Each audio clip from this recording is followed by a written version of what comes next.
Hi, I'm Freya McGregor. My pronouns are she, her, and I'm here to talk to you today about empowering bird outing leaders. So let's go. So who am I to start with? Who should I be to be talking about such a thing? Well, I'm a birder. There's a photo on the slide of me birding with my parents in Florida. I'm an occupational therapist, and occupational therapy is a healthcare profession that is all about enabling people to do the things in their everyday life that bring them meaning, but that they can't do because of an injury, disability, or illness. That could be birding. This is a photo from the 4 months that I spent volunteering on board a US Navy hospital ship as an occupational therapist in Central America and the Caribbean, working with a gentleman using a walking frame because walking is an important activity for a lot of people. And I'm also disabled. I have a dodgy knee. It's from Krondo, Malaysia. But that's not what's important for you to know. What's important for you to know is that standing up for long periods of time is really hard, and sometimes walking for long distances is really tough as well. And there's a photo on the slide of me right when my knee started playing up. Camping on the weekend in New Hampshire, doing literal nature therapy, doing my physical therapy exercises, strengthening up my quadriceps muscle on a big rock. My dodgy knee and my anxiety impact the way I go birding, so I consider myself a disabled birder.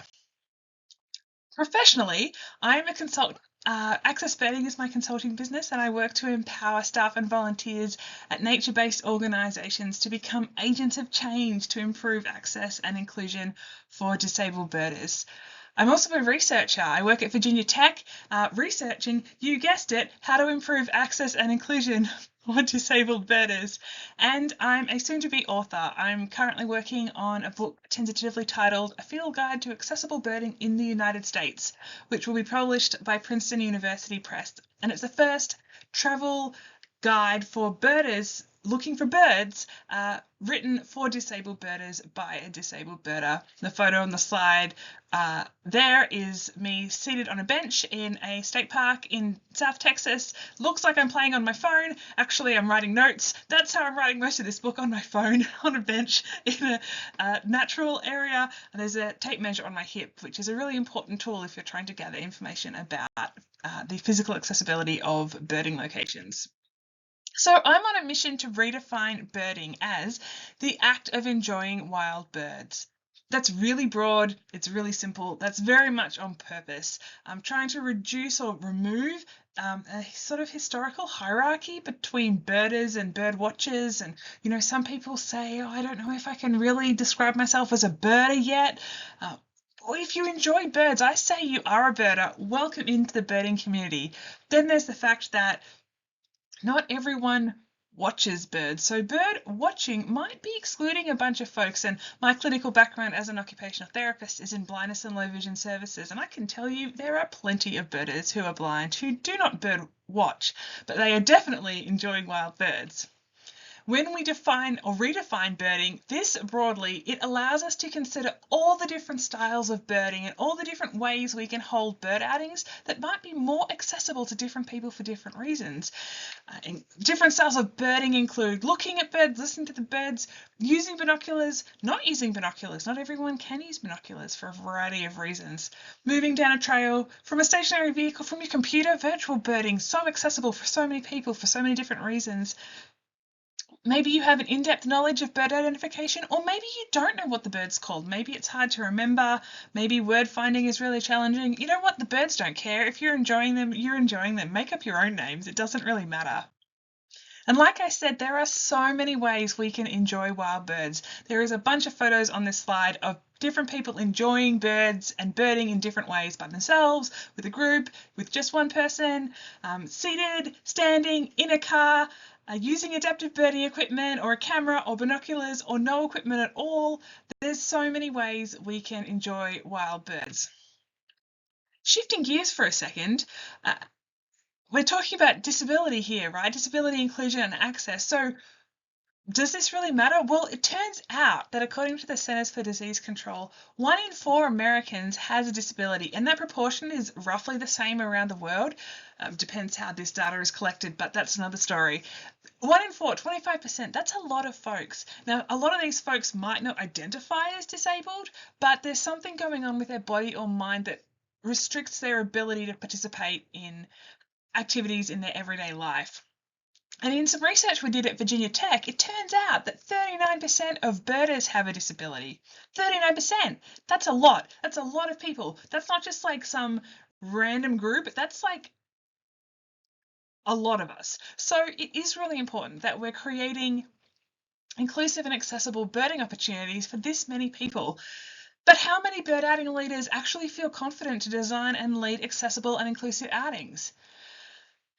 That you can lead lots of different kinds of outings, sensory-friendly outings, you can lead outings with disabled birders leading and co-leading them, you can lead outings that are accessible to people using mobility devices, people with hearing loss.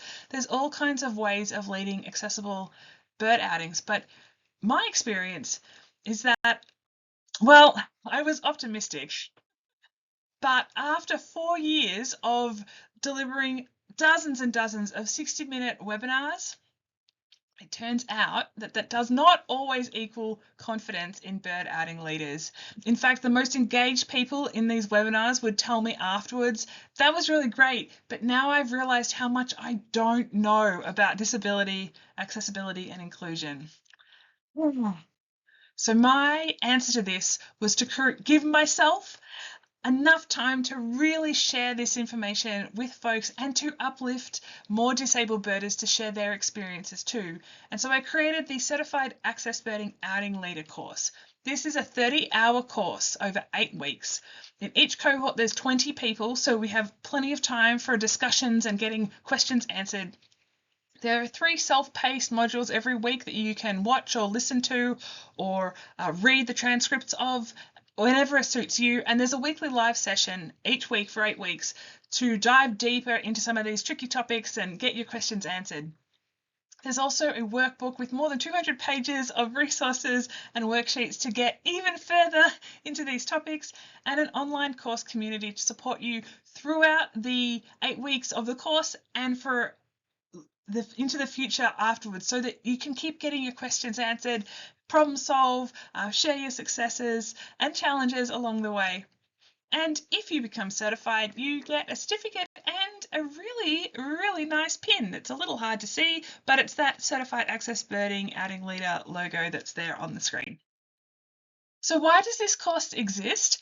Well, I've met a lot of birders who would be great at leading accessible bird outings, but they don't feel quote unquote qualified to do so. They tell me they're not a good enough birder, or they don't really know about group dynamics, or all kinds of reasons. And there is no nationally recognized training for bird outing leaders in the US or anywhere else in the world that I'm aware of, or for people who want to learn more than just basic bird ID skills. So this is that qualification.